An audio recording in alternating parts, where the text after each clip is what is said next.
The heroes of the hour return. We but did our duty, my lord.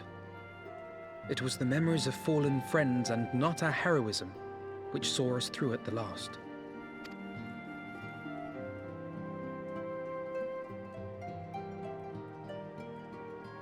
I gave every ounce of my strength, but mine efforts would have counted for naught had the Warrior of Light not arrived to challenge the Great Worm. As a sworn knight of Ishgard, I had hoped to do more for my city. Well, we cannot all be heroes, dear brother. Let us put away our pride for a moment and revel in the valiant deeds of our comrade. For your sterling service to Ishgard, we salute you.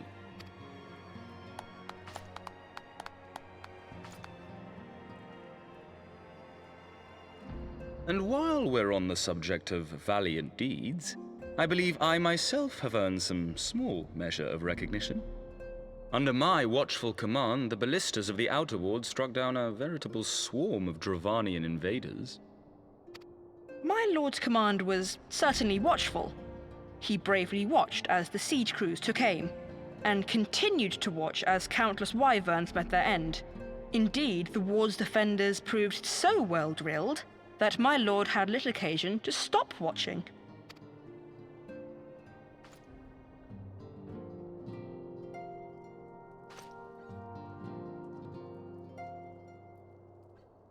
There will be time enough to determine who is most deserving of recognition later.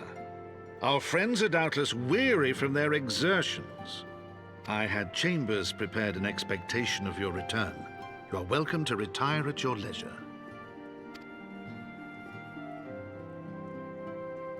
I am most grateful for your hospitality, my lord, but I believe I shall pay a visit to the Temple Knight's Infirmary.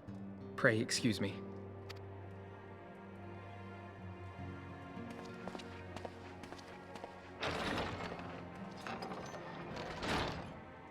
Our master Alphinaud has grown. The plight of his stricken brother-in-arms pains him more than his own hurts. In which respect he has come to resemble you, Warrior of Light. Go then, visit the Azure Dragoon, and grant him what comfort you may.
Astinian!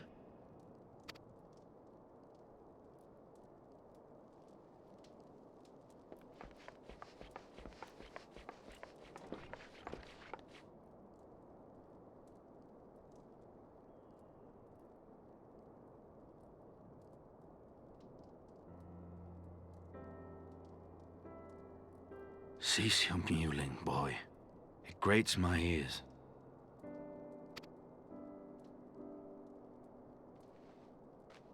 Forgive me.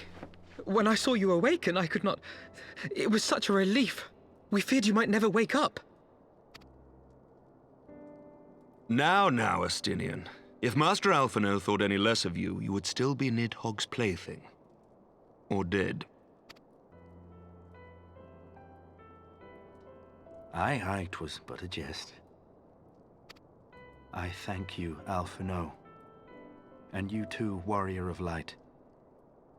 Quite how you managed to persuade Hraesvelgr to aid in his brood brother's downfall I cannot imagine. But full glad am I that you did. Yet again, you have achieved the impossible.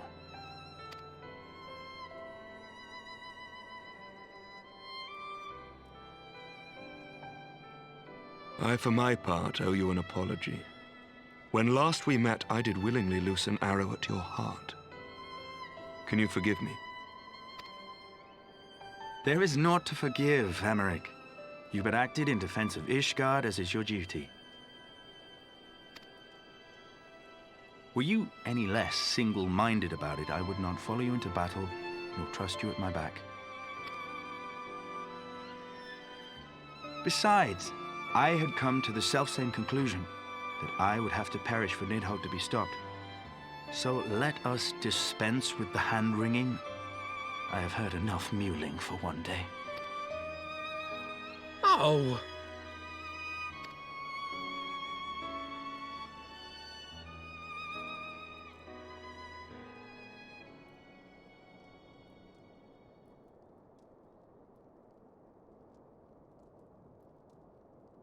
The tendrils of Nidhogg's foul presence bound up every fiber of my being, usurping my senses, but I yet retained some trace of awareness.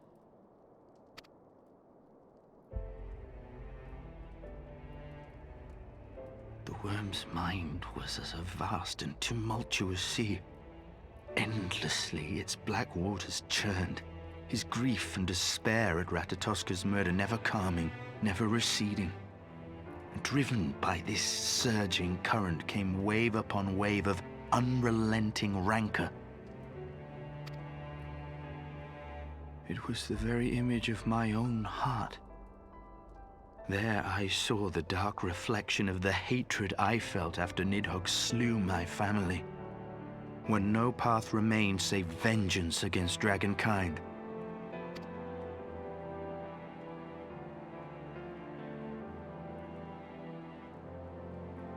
Neither one of us had a choice. But I was blessed with something Nidhogg was not. Comrades and teachers to console and admonish me.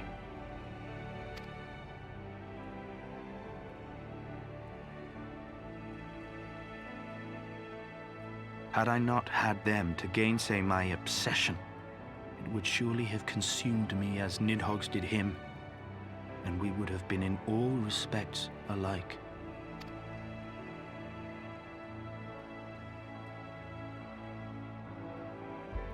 Though his shade is banished, his spirit scattered upon the sea of clouds, I feel no joy at his passing. Where once I craved vengeance, I now crave rest.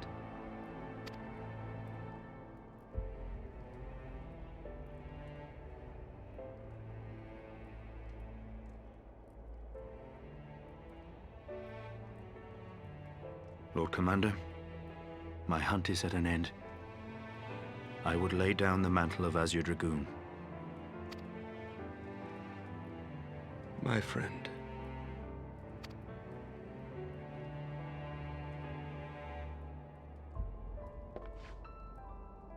He has tired himself with too many words. I doubt not that he will make a full recovery, but he must be allowed some few days of quiet.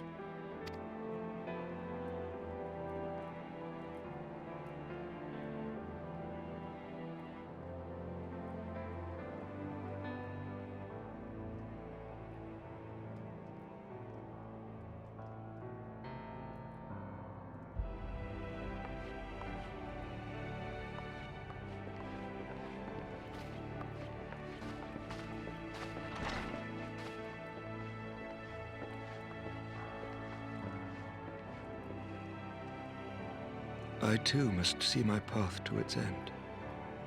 Sleep well, my friend.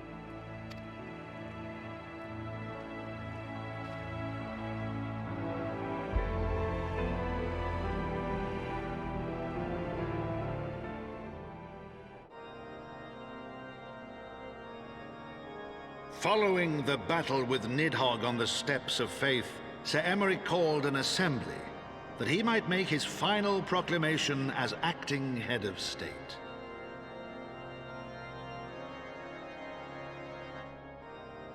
"'Twas there, with one decree, that the 1,000-year rule of the archbishops was ended, paving the way for a new republic. The governance of Ishgard would now be placed in the hands of high and lowborn alike, their ranks represented by the newly founded House of Lords and House of Commons. Church was separated from state. The foundation for change had been carefully laid, and the reforms proposed by Ishgard's new government passed into law without incident. His duty done, Emeric de Burrell gladly stepped down from the Archbishop's dais, only to be raised unto the highest seat in the House of Lords.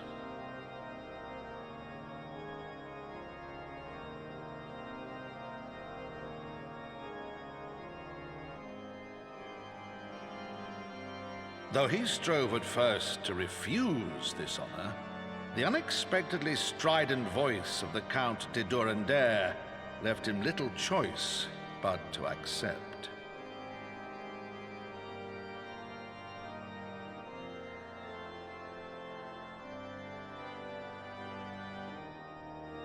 And so it was that the winds of gentle revolution came to stir.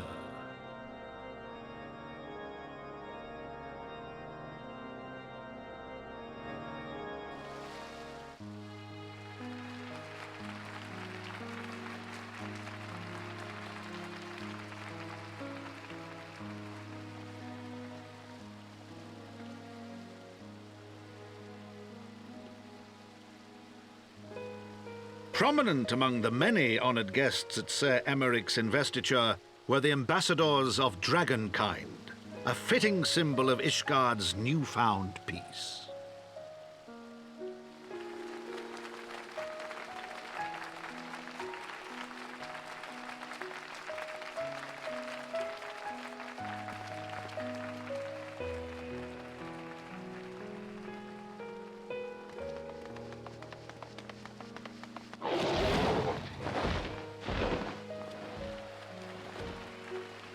The people looked on in awe as he soared through the heavens on Dragonback.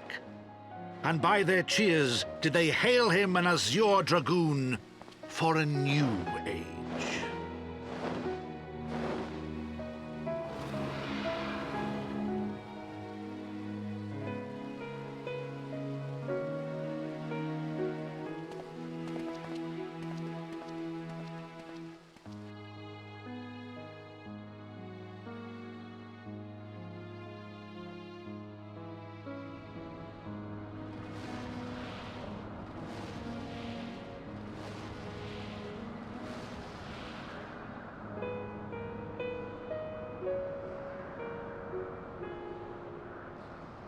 Thus were the notes of the dragon song rewritten, the din of war giving way to a rising litany of peace and hope.